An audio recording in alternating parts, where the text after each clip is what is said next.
Nowhere, because Will has something going on inside him. You do not have the right to walk up on stage and smack somebody in the face because they said words. The year was 2022, the most watched awards show on the planet. 15 million viewers, one slap, and an industry that stood up and applauded. But here's what nobody warned Hollywood about. Sometimes the truth doesn't come from the journalists, the insiders, or the executives hiding behind closed doors. Sometimes the truth comes from the two men you least expected to agree on anything. One of them spent decades making the world laugh by disappearing into characters. The other has spent his entire career refusing to disappear at all. Jim Carrey, Katt Williams. Two comics from completely different worlds, different eras, and different survival playbooks. And yet, when the dust settled after the most controversial moment in Oscars history, these two men, independently, brutally, and without apology, pointed their fingers at the same thing. Not just at Will Smith, but at the machine behind Will Smith, the Hollywood machine that built him, protected him, and then scrambled to save him the moment he exposed himself on live television. What did Jim Carrey see that the room full of celebrities refused to acknowledge? What did Katt Williams, a man who has been warning the industry about its dark underbelly for years, say that made people go back and rewatch his interviews in a cold sweat?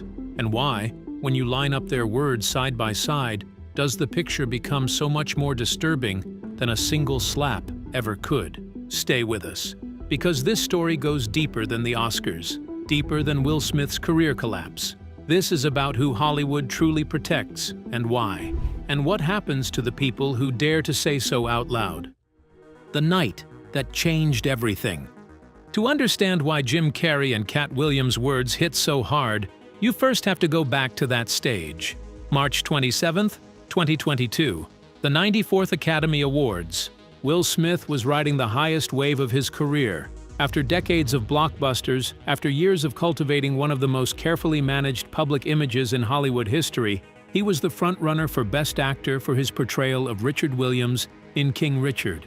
Richard Williams was a fierce defender of his family. The beloved family man, the protective husband, the untouchable megastar who had generated nearly $9 billion at the global box office. That was the Avatar, and it had been decades in the making. Then, Chris Rock stepped to the microphone and made a joke comparing Jada Pinkett Smith's shaved head to the movie G.I. Jane. The camera caught Will's face shift. What happened next was witnessed by everyone. A calm, deliberate walk to the stage, an open palm slap across Rock's face, a return to his seat, and then words that the broadcast struggled to censor.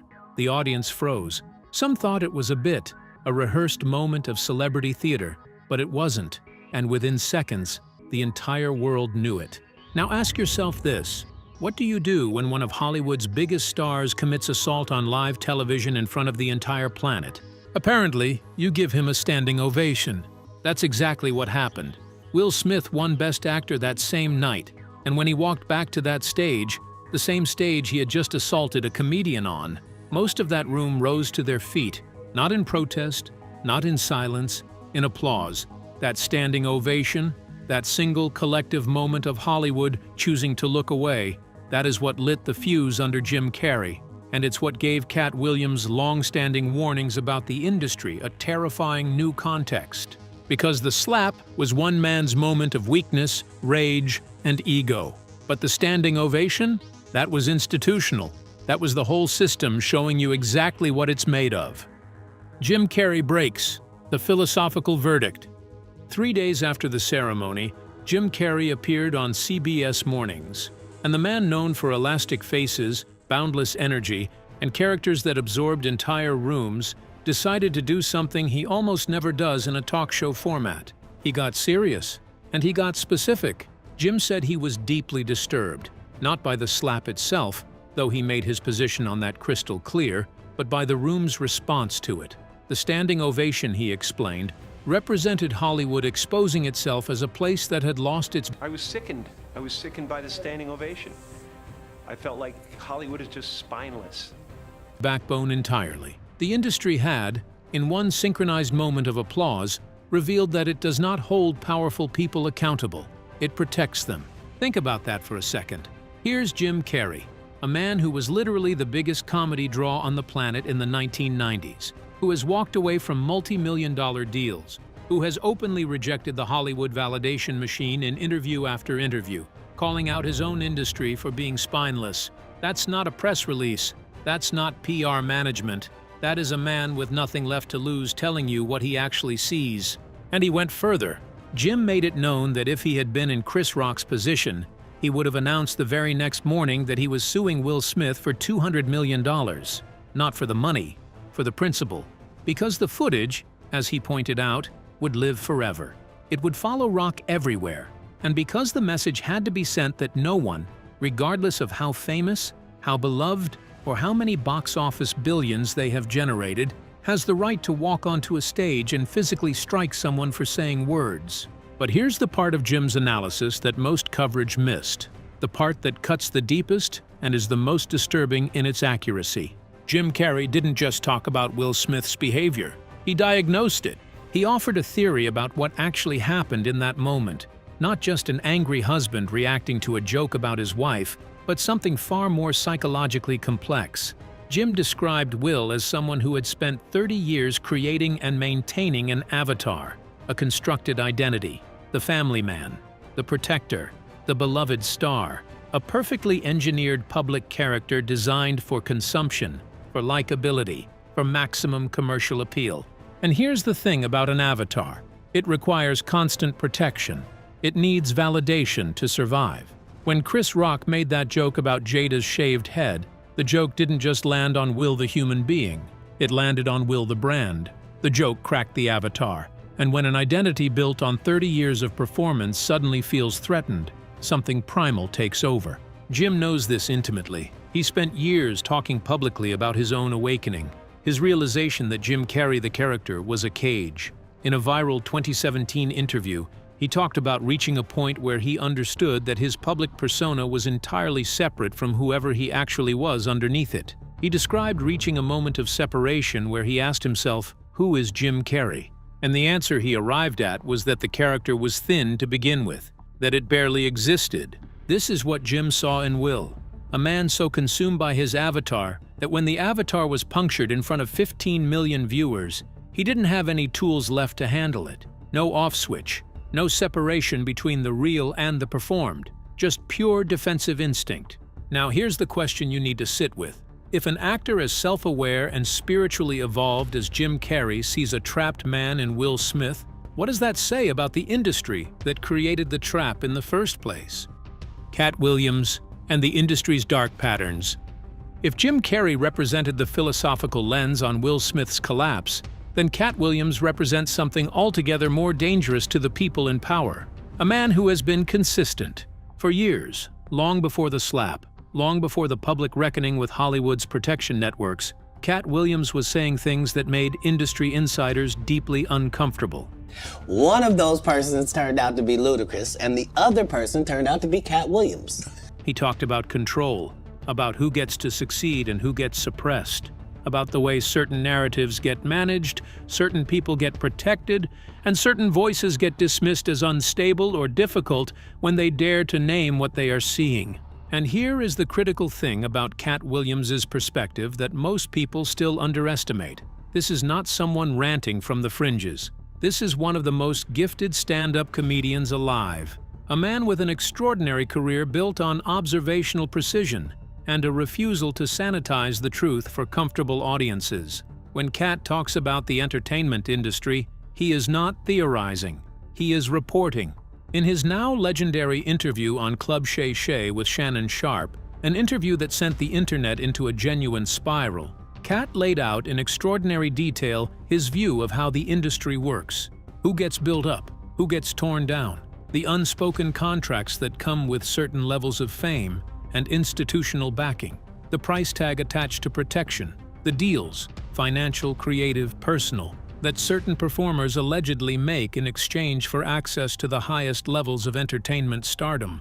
Now set that framework against what we watched happen at the 94th Academy Awards and ask yourself, does Jim Carrey's avatar theory and Katt Williams's power structure critique tell the same underlying story? because both men, from completely different angles, are arriving at the same uncomfortable destination. Will Smith did not become Will Smith alone. The Will Smith brand was constructed, protected, and sustained by an industry ecosystem that had enormous financial reasons to keep the image intact. When that image shattered, publicly, irreversibly, on the most watched night in Hollywood's calendar, the system panicked. The standing ovation was panic. Think about what the people in that room were actually applauding. They weren't applauding Will Smith's performance in King Richard. In that moment, they were applauding the continued viability of their investment. They were communicating, not to Will, but to each other and to the watching world, that this man still had the room, that the machine was still running, that $9 billion in box office returns doesn't disappear because of one bad night. Katt Williams has argued for years that when the industry decides someone is worth protecting, it will go to extraordinary lengths to maintain that protection, and go to equally extraordinary lengths to destroy anyone who threatens it.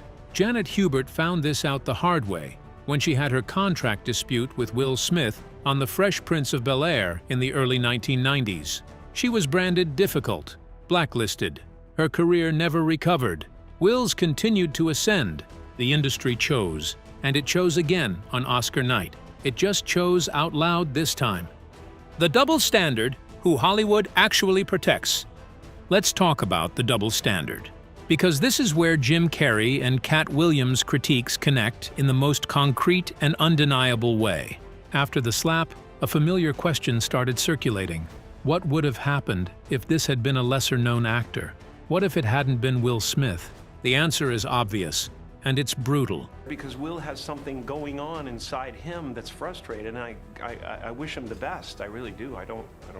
An unknown actor who commits assault on live television, broadcast to 15 million viewers with footage immediately available from multiple camera angles, would have been removed from the venue immediately. There would have been criminal charges. Their career would have been over before the night was out. The industry would have distanced itself in hours. Will Smith was allowed to stay for the rest of the ceremony. He accepted his award. He gave a tearful speech. He attended the Vanity Fair after-party. And when the Academy finally acted, their response was a 10-year ban from attending events, not from working, not from making films, just from showing up to award nights. 2 years later, he was starring in a $100 million Sony blockbuster. This is what Jim Carrey meant by spineless. This is what Katt Williams has been pointing at for years. The rules don't apply equally. The accountability is selective. It depends entirely on your box office value, your network connections, and the financial interests of the people who have invested in your continued success. And before anyone suggests that Will's career did suffer, yes, it did. His Q score dropped from 39 to 19 within 2 years. The Apple TV film Emancipation, which should have been a prestige slam dunk, was quietly buried.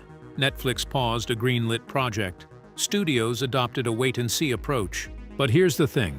That consequence wasn't driven by principle. It was driven by risk calculation. Studios didn't distance themselves from Will because assault is wrong. They did it because Will had temporarily become a liability. The moment Bad Boys Ride or Die performed well enough at the box office, his agents were back on the phone to studio executives, and the conversation shifted from consequence to comeback. The morality is financial. The accountability has a price point. And Katt Williams has been saying this, with receipts, with names, with specifics, for long enough that the industry has spent years trying to dismiss him as erratic rather than engage with what he's actually saying. Do you see the pattern? Anyone who says something that threatens the machine gets labeled difficult, unstable, a liability. The label changes, but the function is the same. Discredit the messenger so you never have to address the message. Eddie Murphy, the third voice in the room. Before we go further, we need to acknowledge the third powerful voice that entered this conversation because it adds a crucial dimension that both Jim's and Katt's perspectives reinforce. Eddie Murphy, a man who spent decades in quiet separation from Hollywood's award circuit and political theater. When Eddie stepped to the microphone at the 2023 Golden Globes to accept the Cecil B. DeMille Award, the room was already braced, and Eddie delivered one of the most surgical pieces of comedy as commentary in recent memory. Pay your taxes, mind your business, and keep Will Smith's wife's name out your mouth. Pay your taxes, mind your business and keep Will Smith's wife's name. The room laughed nervously. Of course they did. It was funny, but it was also precise. And backstage, Eddie confirmed it came from a place of genuine feeling. He knew everyone involved, he respected them all, and he still chose the biggest stage available to him to say, clearly and publicly, that what Will did was wrong. Eddie Murphy's relationship with Hollywood accountability is personal and deeply painful. At the 2007 Academy Awards, Eddie was nominated for Best Supporting Actor for Dreamgirls. When he lost, he left the ceremony. For nearly 20 years, the narrative was that he had stormed out like a sore loser. Almost 2 decades later, Eddie explained what actually happened. He wasn't going to sit there and be the sympathy figure for the rest of the night, receiving consolation pats from Clint Eastwood and everyone else who wanted to perform comfort at him. He opted out of the performance. That's the same thing he was calling Will to do. Stop performing. Stop protecting the image. Own what happened and deal with it honestly. And Eddie has his own scars from speaking honestly. He believes his 1988 Oscars speech, where he called out Hollywood's failure to properly recognize black talent, effectively got him blacklisted from serious awards consideration for years afterward. Robin Williams warned him backstage not to go there. Eddie said it anyway, and he paid for it. So when Eddie Murphy stands up at an awards show and publicly calls out Will Smith, you understand the full weight of it. This is a man who has lived through the industry's retaliatory silence. He knows exactly what it costs to say the uncomfortable thing in the wrong room, and he said it anyway. The marriage lie. The avatar expands. Jim Carrey's avatar theory becomes even more devastating when you factor in what Jada Pinkett Smith revealed in October 2023 during the promotion of her memoir, Worthy. She and Will had been separated since 2016. Read that again. Since 2016. 6 years before the Oscars incident. 6 years before Will Smith walked onto that stage to physically defend her honor in front of the world. The infamous 2020 Red Table Talk episode, where Jada discussed her entanglement with August Alsina, happened while they were already separated. The tears, the sit-down, the public processing of what appeared to be a marriage in crisis. It was all performed for cameras about a relationship that had already ended in private. And every family photo, every joint appearance, every carefully curated moment of Will and Jada presenting their love story to the world, a performance.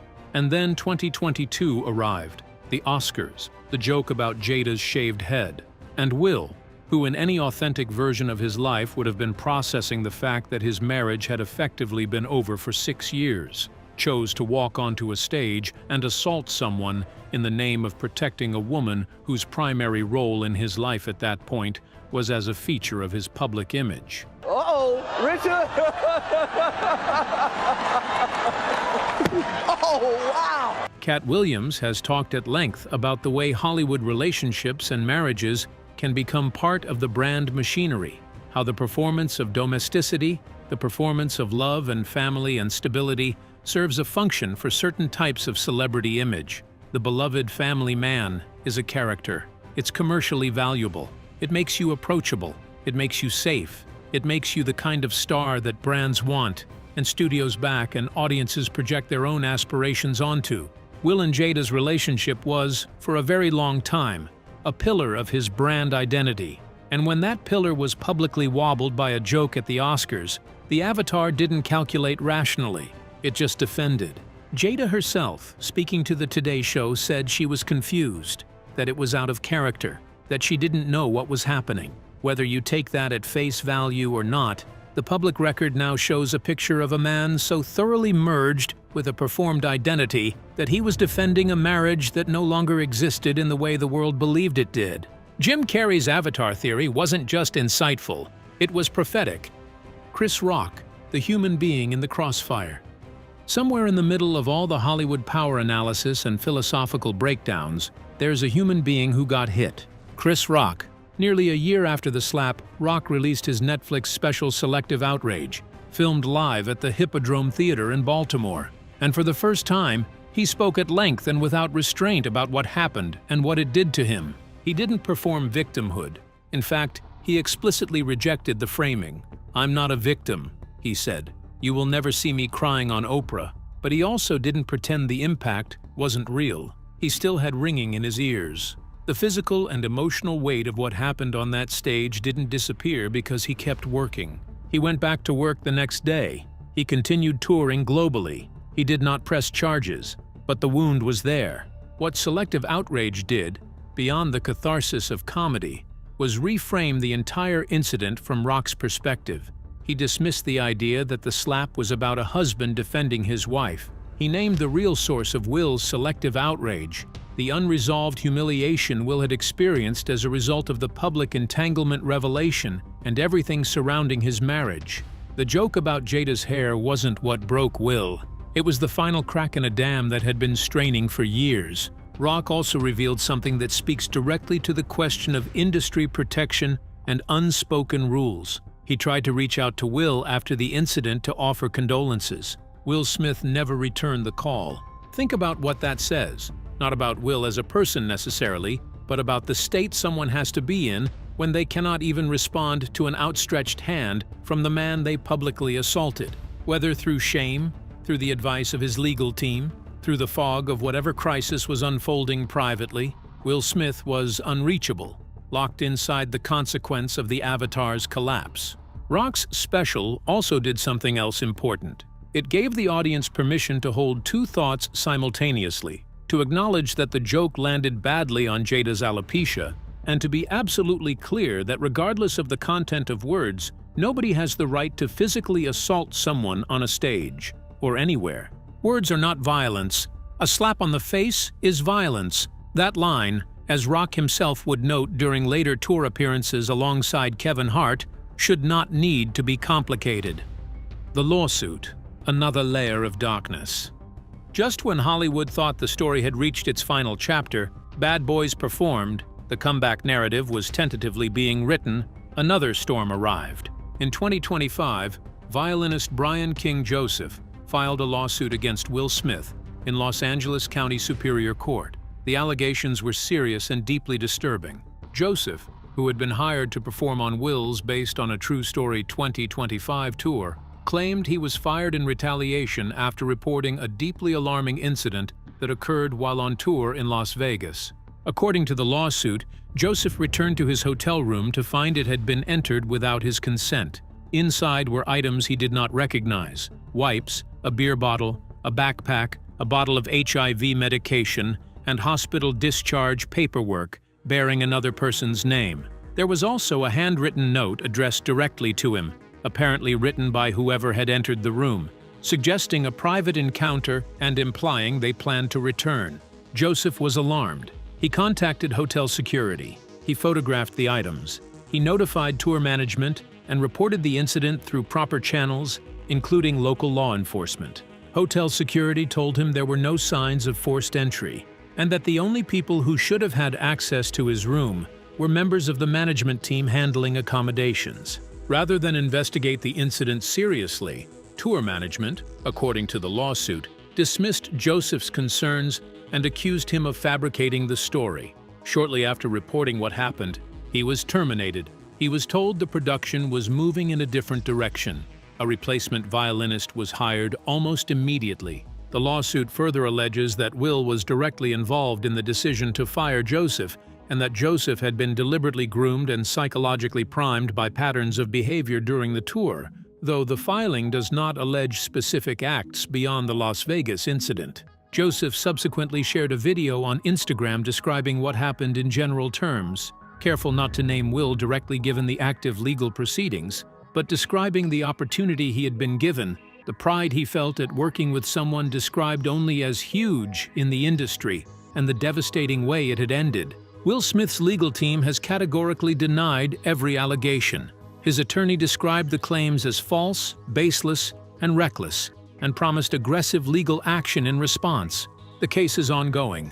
No verdict has been reached. But here's what Katt Williams and Jim Carrey's frameworks invite us to notice. The pattern described in this lawsuit, if the allegations carry any truth, follows a recognizable shape. The shape of someone who has operated with institutional protection for so long that they develop a sense of behavioral impunity. The shape of an industry that reflexively protects the valuable and dismisses the powerless. the shape of a machine that has been running the same way for a very long time. Whether or not the allegations are proven, the lawsuit exists. It was filed. It is now part of the public record. And it arrived on top of everything else. The career autopsy, where Will Smith stands today. Let's be precise about the numbers, because the numbers tell a story that Hollywood's PR ecosystem cannot fully manage. Before the Oscars incident, Will Smith's Q score, the industry's measurement of both recognizability and emotional appeal, sat at 39, one of the highest in the entire entertainment industry. He was not just a box office draw, he was a loved box office draw. By August 2022, 6 months after the slap, that score had fallen to 24. By early 2024, it had dropped to 19. In 2 years, Will Smith went from being in the upper tier of globally beloved stars to having one of the lowest Q scores among major Hollywood actors. The emancipation situation told the real story of the industry's response. I do not know why God shows himself to some people. Apple had paid $120 million for the Antoine Fuqua-directed drama. Will earned $35 million for his performance. The studio anticipated awards buzz. What they got instead was a quiet December release, muted critical reception, and complete shutout from the awards circuit. The film was not bad. It was buried, because releasing it fully would have required the industry to publicly celebrate Will Smith, and nobody was ready to do that. Netflix paused Fast and Loose, which had been greenlit just 1 month before the Oscars. An anonymous studio executive told Variety in 2023 that everyone was waiting to see who would blink first. And the thing that mattered, this executive noted, was not really the slap. It was what he did after, staying at the ceremony, giving the tearful speech without acknowledging what had just happened, dancing at the Vanity Fair after party, the sense of entitlement wrapped around the whole night, the feeling that Will Smith believed the event belonged to him regardless of what he had just done on its stage. Bad Boys, Ride or Die provided partial rehabilitation in June 2024. The film opened to $56 million domestically, solid, but notably below the $62 million domestic opening of Bad Boys for Life in 2020. The franchise's 30-year goodwill, combined with Martin Lawrence's presence giving audiences a rationale beyond simply supporting Will Smith, got the movie over the line. But the silence that followed was loud. Will's agents at CAA had been making calls to studio executives in the weeks before the release, floating new projects. Nobody bit. No major studio rushed to greenlight a Will Smith original. No prestige project announcement came. The industry was willing to allow an established franchise with a built-in audience to absorb the risk. It was not willing to build something new around Will Smith's name. That distinction is everything. What Jim and Katt actually exposed. Step back from the individual incidents, the slap, the standing ovation, the lawsuit, the Q score collapse, the quiet burial of emancipation, and look at what Jim Carrey and Katt Williams' combined critique actually illuminates. It's a system that constructs certain performers as untouchable because their commercial value serves the interests of an enormous number of powerful people. A system that, when those performers generate enough revenue, functions as a kind of protective infrastructure, managing narratives, suppressing unflattering stories, elevating favorable ones, and discrediting anyone who threatens the investment. For 3 decades, Will Smith existed inside this system as one of its most valuable assets. Stories that would have permanently ended lesser careers, rumors, controversies, conflicts with co-stars and collaborators, were managed or quietly disappeared. Janet Hubert's public account of her experience with Will during the Fresh Prince years is the most documented example. But the implication of both Katt Williams and Jim Carrey's critiques is that it was far from the only one. The system didn't fail on Oscar night. It revealed itself. The standing ovation was the system doing what it always does, rallying around its investment. The difference this time was that the act requiring protection had been committed on live television in front of 15 million people. You cannot suppress footage that doesn't require anyone to leak it. You cannot spin a reaction that everyone watched in real time. Jim Carrey called the room spineless. But he was actually calling out something more specific than cowardice. He was naming the conflict of interest. These were people who had financially, professionally, and reputationally benefited from the existence of Will Smith's public image.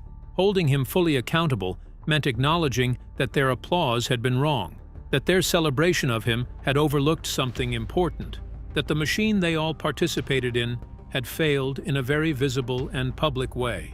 Nobody in that room wanted to acknowledge that. Katt Williams has been consistent in his argument that the entertainment industry's protection networks operate with deliberate intention, that the patterns are not accidental, that the selectivity is not random, that who gets protected and who gets sacrificed follows a logic that becomes visible once you have spent enough time paying attention and have survived long enough to stop being afraid of what you see. Both men paid a price for saying things that powerful people did not want said.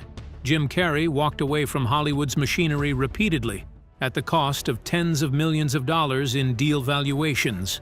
Katt Williams has faced years of mockery, dismissal, and reputation management from the industry he critiques. Neither of them appears to have been deterred, and both of them looked at Will Smith on the biggest stage in Hollywood history and saw the same thing: a man who had been captured by a construction, who had lost the line between who he was and who he had been told to be, and who had shattered publicly in a way the industry was going to struggle to contain. Is there a redemption road? Can Will Smith come back? And more importantly, what would a real comeback actually look like? The industry's version of a comeback is financial. Enough box office performance to reduce the perceived risk. Enough time elapsed to shift public attention. A franchise or IP strong enough that audiences show up regardless of the star's personal history. That version of a comeback is technically already in progress. Bad Boys, Ride or Die proved the audience is not entirely gone. But there's another version of a comeback that neither Hollywood nor Will Smith's PR team seems to be navigating toward. And it's the version that both Jim Carrey and Katt Williams, in their different ways, have pointed to as the only one that actually means anything. A real reckoning, not an Instagram apology, not a tearful interview, not a speech about being ashamed. Those are all still performances. They are the avatar protecting itself, trying to rehabilitate itself, using the same tools of public persona management that created the problem in the first place. Jim Carrey's framework suggests that what Will actually needs, if he wants to exist as a full human being rather than a collapsing brand, is to drop the avatar entirely, to stop performing family, performing protection, performing the beloved star, to sit with who he actually is underneath all of it, which is a process that cannot be done for cameras, cannot be done for audiences, and cannot be calculated for strategic timing. Eddie Murphy's advice was blunter and more practical. Mind your business. Stop the performance. Face the consequences honestly, not with a PR strategy. Just honestly. Whether Will Smith is capable of that kind of internal work, nobody outside of him can know. What we can observe is that the pattern of response so far has not suggested it. Every public statement has been carefully managed. Every appearance has been strategically timed. The machine is still running, even in its diminished state. And now there is a lawsuit with very serious allegations sitting in a Los Angeles courtroom. The question for Will Smith is not whether Hollywood will let him work again. It probably will, in the right franchise context, with the right financial calculations. The question is whether he can ever separate the human being from the brand, and whether, if he tried, there would be anyone around him with a financial interest in letting him do so. Outro. Jim Carrey broke character to tell the truth. Katt Williams has never stopped telling it. Eddie Murphy delivered 3 sentences at a podium that said more than most people's entire essays. And Chris Rock got hit, got up, and went back to work the next day. The story of the Oscar slap was never really about one moment. It was about a system that had protected one man for 30 years and exposed itself trying to keep doing it. It was about the price of an avatar and what happens when the performance fails. It was about who Hollywood chooses to defend, who it chooses to discard, and the financial logic that drives every single one of those choices. Jim Carrey and Katt Williams don't agree on everything. They come from different eras, different styles, different personal experiences of the entertainment industry. But when two men with that much insight, that much authority, and that little to gain from controversy both point in the same direction, that is not a coincidence. That is a signal. The question is not whether Will Smith's career will survive. It probably will, in some form. The question is whether Hollywood learned anything from the moment it gave a standing ovation to a man who had just committed assault on live television in front of the world. Based on everything we have seen since? The answer is still unclear. Now we want to hear from you. Do you think Will Smith can fully recover from everything that has unfolded, or has the damage gone too deep? Do you think the industry has truly changed how it protects its biggest stars? Or is it business as usual behind closed doors? And after everything Katt Williams has been saying for years, do you think people are finally ready to actually listen? Drop your thoughts in the comments. And if this breakdown opened your eyes to something you hadn't considered before, share it.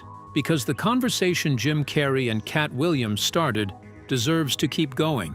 Like, subscribe, and hit the notification bell. Because this story isn't over.